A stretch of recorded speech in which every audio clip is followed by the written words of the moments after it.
Goeiemôre, good morning. Ek het net gewonder wat se melodie gaan ek vat vanmôre, maar dit wat nou maar uitgekom het was 'n goeiemôre. Maar rol net gou weer, het ons net hoor. Goeiemôre, good morning. Sjoe, daar is ons nuwe klingel. Daar sy. Ons sal dit opneem sodat ons vanaf voortaan die program so kan begin. Ek sal met die baas gesels. Baie dankie, jy het connections. I'm very connected. Ons hoop jy is weer saam met ons, vrolik en vroeg uit die vere op hierdie Woensdag en gereed om hierdie oggend saam met ons te geniet. En wat 'n pragtige oggend, nee, ek het nogal gesien jy het 'n post gemaak met die mooi sonsopkoms en die wolke wat so, dit lyk soos spookasem. Nee, jy het my woord gesteel. Dit lyk soos? Dit lyk so spookasem in die lug. Pragtig. Nou ja, vandag fokus ons nie net op die soetigheid wat die spookasem betref nie, maar ook jou spaarplan en vind uit wat 'n mens alles moet weet. Ons gesels ook oor die impak van gewigsverliesprodukte op 'n mens se liggaam. Dan kuier ons saam met die aanbieder van die VIA-program, die uitdaging, Iana Strydom. En dan kom gesels Appel oor sy nuwe podcast. Michael Lind, as jy al van hom vergeet het, hy kom loer ook in, so jy wil hierdie ene nie mis nie. En as dan nou jou katte, kan dit enige toertjies maak. Julle nou mooi geleer. Weet jy nie, hulle is maar bietjie lui. Hulle is eintlik akuut lui. So, geen toertjies nie. Ek dink die enigste toertjie of iets wat hulle dalk as 'n toertjie sal beskou, is die feit dat hulle van die bank of van die bed af kan opstaan en na hulle kosbakkies toe kan Jy sien, dis 'n groot toertjie, maar en jou kat? Nee, my kat ou Batman. Ek dink ook heeltemal te lui. As ek terugkom, wil ek 'n kat wees. Ek het besluit ek wil 'n kat wees want hulle lê net vir alles ons nou so moeg is in die middag, dan kom ek daar en sien ek die kat vir my lê te rustig, maak net daai oogies so oop. En dan voel ek, maar nou ja, kom ek vertel vir jou gou hierdie storie. Kyk, as ek my bril opsit, dan moet jy weet, hier kom ek dan. 'n man in Catania, Italië, is beboet nadat hy na beweringe sy hond geleer het om vullesakke onwettig langs die pad te gaan neersit. Ja, hy bly net langs die vrouefabriek Fatties and Monies. Plaaslike owerhede het beeldmateriaal van toesigkameras bekend gemaak, waarop gesien kan word hoe 'n hond met 'n plastieksak in sy bek straat toe stap. Hou dop. Dit daar los en dan weer terughardloop. Na ondersoek het die munisipale polisie glo die dier en sy eienaar geïdentifiseer. Volgens die owerhede is vindingrykheid in aanhalingstekens geen verskoning vir onbedagsaam en onbeskaafdheid nie. Hulle meen die eienaar het probeer om vullisverwyderingsreëls te omseil deur die hond te gebruik sodat hy self nie op kamera vasgevang hoef te word nie.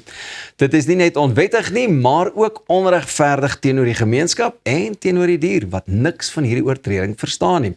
Ingevolge Italiaanse wetgewing kan die onwettige storting van vullis tot swaar boetes lei, wat wissel van duisende euros afhangende van die erns van hierdie oortreding.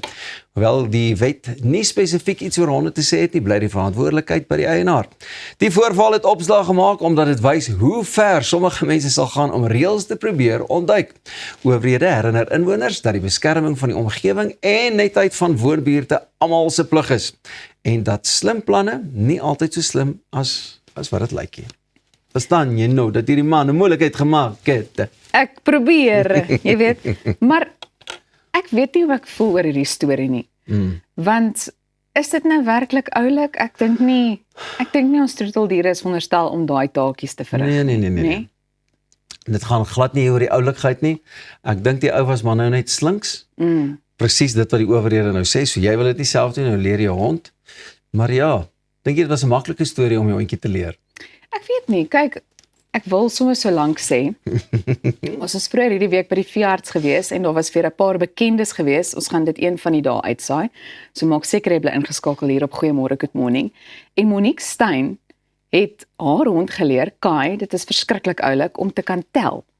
Wow. Baie oulik, so jy gaan ingeskakel met bly om te sien wat ek bedoel, maar so ek dink, baie keer is dit 'n geval van, ek dink dit neem tyd, maar solank dit net op 'n mooi manier dan nou gedoen word, maar 'n mens weet nie, 'n mens wonder hoe hierdie man sy hond geleer het om dit te doen. I was looking for the cuteness factor there, but I couldn't find it. Presies, net so daar het jy dit nou vir ons baie mooi opgesom. Goed, die volgende storie is dalk 'n geval van buonanotte. Jy weet, want dit is hoe 'n mens goeienaand sê in Italiaans. Maar Pieter, knip jy so nou en dan 'n uiltjie Jy weet van dat ons nou so vroeg in die oggende begin opstaan Ek het. probeer, en gistermiddag het ek daaraan weer 'n uiltjie kon knip. Ja. Ja, so laatmiddag toe dog ek gaan net gou so vir 'n wyle. En toe ek weer sien, toe was dit 'n goeie wyle. En die res van die koenhuishouding het my nie geplan nie.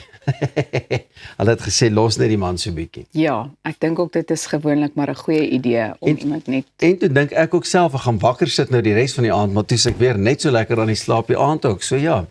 En ek Wel? weet Arnold, hy glo ook aan 'n middagslaapie. Nou, maar ek dink dit is 'n baie goeie idee. Ek gaan nou vir jou vertel waarom. Ek wil net sê, tans is ons wakker, ons is nog met julle. Ek Ek beloof. is so bly jy is nog met ons. Ja, ek self ook, hoor. Ek moet vir jou sê ek is baie verlig.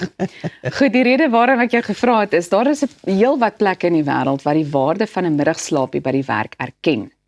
Nou, in Japan is daar selfs 'n begrip daarvoor, inemuri, om te slaap terwyl jy steeds aan diens is. Dit word nie noodwendig as luiheid beskou nie, maar eerder as 'n teken dat iemand hard werk en net vinnig moet herlaai. Met werkers wat oor die algemeen min slaap of rus gedurende die nag, laat sommige maatskappye kort rustye van sowat 20 minute toe. Die doel is eenvoudig: beter aandag, minder foute en skerper denke later in die dag. Net voordat ons aanbeweeg na die volgende land, wil ek ook vir jou sê, ek het onlangs gelees dat die eerste minister van Japan, daar was nogal kommer gewees oor die feit dat sy so verskriklik hard werk en baie min slaap. So ek dink dit is nogal eintlik 'n kultuur in daai land. Hardwerkende mense, net soos wat ons hier by Goeiemôre Good Morning ook is. Maar in Spanje is die bekende siesta lankal deel van die leefwyse. Dorpe en stede en veral warmer streke is dan gewoonlik stil in die middel van die dag. Winkels sluit hulle deure, mense gaan huis toe en die dag is doelbewus stadiger. Hier gaan dit minder oor werkverrigting en meer oor balans om saam met die natuurlike ritme van die dag te leef. Selfs in moderne kantoorgeboue wêreldwyd word sogenaamde rusruimtes ingerig waar werknemers vir 10 tot 30 minute kan lê en ontspan. Klink dit net te heerlik nie? Navorsing toon dat 'n kort middagslaapie geheue, konsentrasie en die gemoedstoestand kan verbeter. Kenners waarsku egter dat langer slaap jou lomerig en deurmekaar kan laat voel. Die goue reël, wel, hou dit kort en doelgerig. Maar ek dink dis daai power naps ook waarvan hulle praat. Presies dit. En weet jy wat? Die nuwe horlosies het so 'n funksie ook, dat jy kan sê, jy weet, jy kies die nap opsie en dan word jy wakker of die horlosie maak jou wakker na so 20 minute. Hoe die tye verander het, as jy daar 30, 40 jaar terug aan die slaap geraak het, het jy net 'n warm klapie agter jou kop gekry. Nou steek die horlosie Sure. wat. Ek maak net 'n grapie, maar ek dink nogal ek is te vind daarvoor. Ja. My pa, ek meen ons het die platteland groot geword in Standerton en sy werk was ook van so 'n aard. Tussen 1 en 2 was middagete tyd en dan het hy sy middagslaapie gevang, ook 'n 20 minute of so iets en dan het hy die ding laat hardloop. Dit klink vir my salig. Ek gaan net gou-gou ook 'n uiltjie knip hier agter die skerms, hoor. So weet net as jy my nie in die volgende segment sien nie. Well, dress your team for success with Image Makers. Quality corporate clothing and staff uniforms made for all-day comfort and those important first impressions. Realize your brand's potential through your wardrobe because what you wear and how you feel matters. Locally made and proudly South African. Image Makers. Nou ja, bly ingeskakel. Pieter kuier net hierna verder. Ja, ek dink ek gaan gou 'n uiltjie knip.